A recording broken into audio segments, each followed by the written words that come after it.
আসসালামু আলাইকুম ওয়া রাহমাতুল্লাহি ওয়া বারাকাতুহু। ইন্নাল হামদুলিল্লাহ আলহামদুলিল্লাহি ওয়া কাফা ওয়া সালামুন আলা ইবাদিহিল্লাযিনা ইসতাফা আম্মা বা'দ। সম্মানিত দর্শক শ্রোতা, আপনারা যে যেখান থেকে শুনছেন সকলকেই তাসফিয়া মিডিয়ার পক্ষ থেকে আন্তরিক মোবারকবাদ জানিয়ে শুরু করছি আজকের আলোচনা। আজকে আমরা আপনাদের সামনে একটি গুরুত্বপূর্ণ স্বপ্নের ব্যাখ্যা নিয়ে হাজির হয়েছি।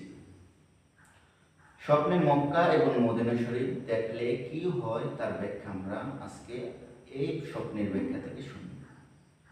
1 নম্বরে, স্বপ্নে মক্কা এবং মদিনা শরীফ ধ্যান করতে দেখিলে এর অর্থ হচ্ছে নেককার হওয়ার আলামত।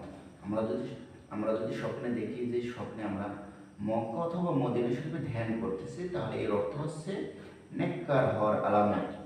2 নম্বর হচ্ছে স্বপ্নে মক্কা শরীফ যেতে দেখিলে পূর্ণ অর্জনের নিশানা। আমরা যদি স্বপ্নে মক্কা শরীফ যেতে দেখি, তাহলে এর অর্থ হচ্ছে আমরা আমাদের কোনো ভালো কাজ অর্জন হবে আমাদের মাধ্যমে, বা কোনো ভালো কাজে আমরা সফলতা অর্জন করব। 3 নম্বর হচ্ছে স্বপ্নে মক্কায় ঘর তাওয়াফ করতে দেখিলে দুনিয়া এবং আখিরাতে মঙ্গলের চিহ্ন। আমরা যদি স্বপ্নে আমরা দেখি কাবা ঘর তাওয়াফ করতেছি, তাহলে এর অর্থ হচ্ছে দুনিয়া এবং আখিরাতে কোনো ভালো কাজ আপনার আমার দ্বারা সমাধান হবে, মঙ্গলের চিহ্ন। 4 নম্বরে, স্বপ্নে মক্কা শরীফে উমরাহ করতে দেখিলে মনের বাসনা পূরণের লক্ষণ।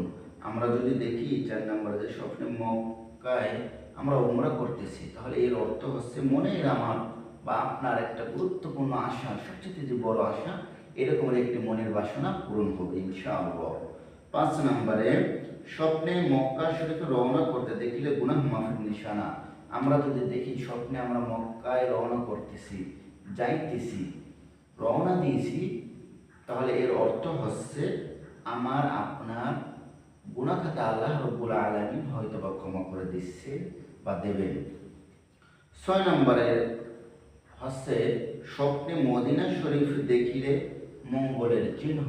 আমরা যদি দেখি স্বপ্নে আমি মদিনা শরীফ আছি বা সেখানে যাইতেছি বা সেখানে আমি মদিনা শরীফ ঘুরতেছি, তাহলে এর অর্থ হচ্ছে মঙ্গলের চিহ্ন।